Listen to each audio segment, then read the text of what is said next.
Well, areas around the Vaal River system are currently underwater due to the devastation caused by the heavy rains in Gauteng. Authorities have now been compelled to open 12 sluice gates to reduce water pressure on the Vaal Dam. Some residents have been forced to evacuate for their own safety. Well, for more on this, we're joined by Wisane Mavasa, who is the spokesperson for the Department of Water and Sanitation. Wisane, thank you so much for joining us this morning. 12 gates opened so far, or at least as of this morning. Can we expect more to be opened, given the fact that heavy downpours are something that we are expecting going into the week? Morning, Mr. Gozo, and thank you for having me, and good morning to the viewers of Newzroom Afrika. Good morning, Mr. Gozo, again.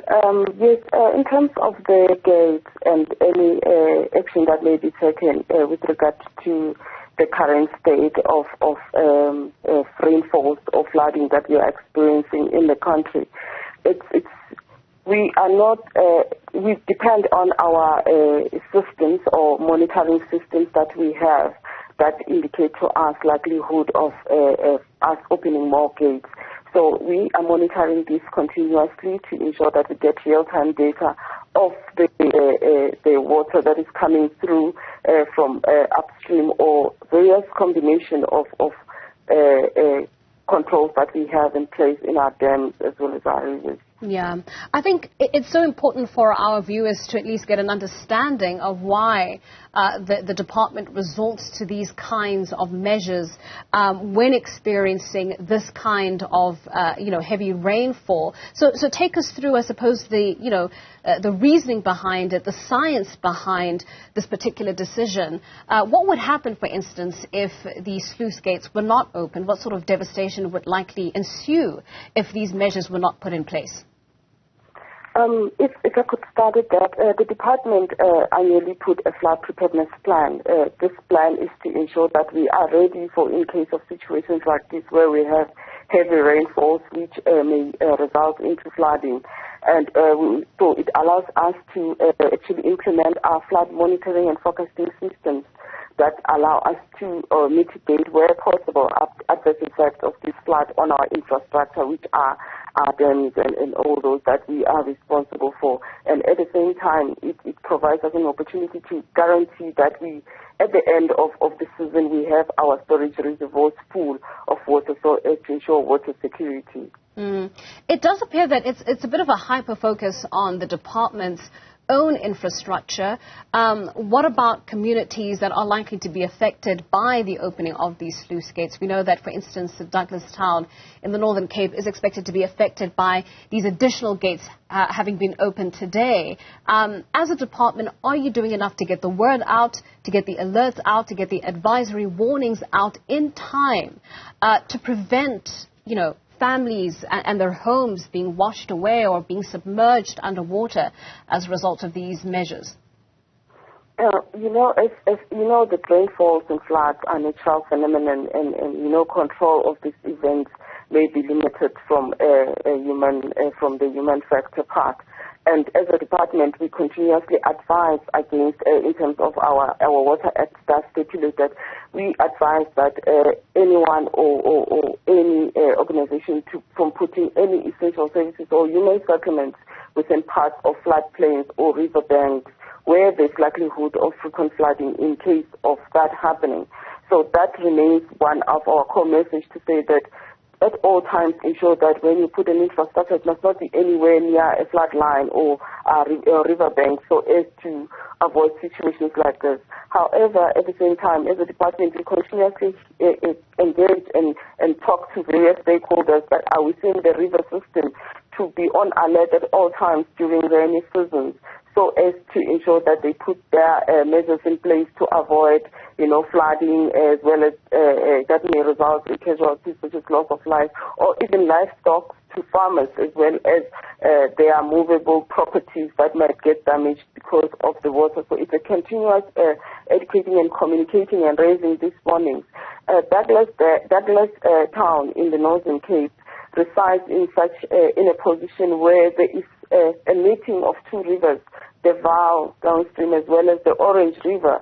So that situation is one that may, at all times, whenever there is possible flooding, that community might experience a flooding due to high or rising water levels or flooding that may be emanating from the water coming downstream from the two rivers, because that's where those rivers meet. Now, you mentioned that, of course, this is a natural phenomenon, and there's very little control on your part as a department with regards to that. But you do make planning provision for how you utilize your infrastructure to mitigate against such damage. I wonder if you, in your liaisons with the stakeholders, including local municipalities, whether or not you have done enough to make them alive to just how damaging these floods can be. And I raise this, Wisane, because we're seeing, images and visuals of people's homes, as I mentioned, completely submerged, the cars completely submerged. These are financial damages, costs to families that for many will take them years to recover from. There has to be a concerted effort, certainly at local government level, provincial and national government level, to try and avert things like this from happening. So the question again, is enough being done to make local government alive to how they can better prepare residents and prevent them from having to deal with, these sort of devastations?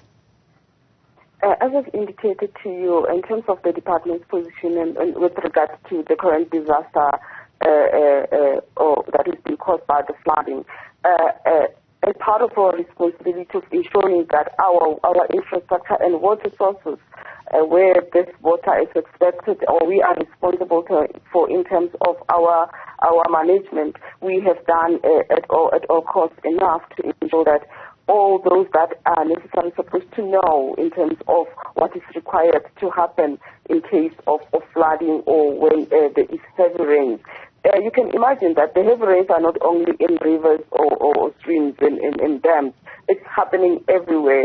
Therefore, it's one of the reasons that government has put this disaster management plan to tackle or deal with some of the devastating effects that are currently happening at the moment. You did indicate that it's a natural phenomenon, and unfortunately, as you've seen globally, and the effect of climate change, it's something that the control, to a certain extent, we do not have let me put it, but it's limited in that regard. We can only manage the situation with whatever that we have put in place to ensure that we monitor and focus and ensure that resources, as we've indicated, human lives and damage to properties are minimized. So, Is there more that can be done? Sorry, Wisane. Is there more that can be done to capacitate your department, infrastructure-wise, for instance, to help in mitigating when we have to deal with natural phenomena like the one we're dealing with today? In terms of our department, as I've indicated, that we put this plan in place to ensure that from our side and in terms of the mandate that we have systems in place.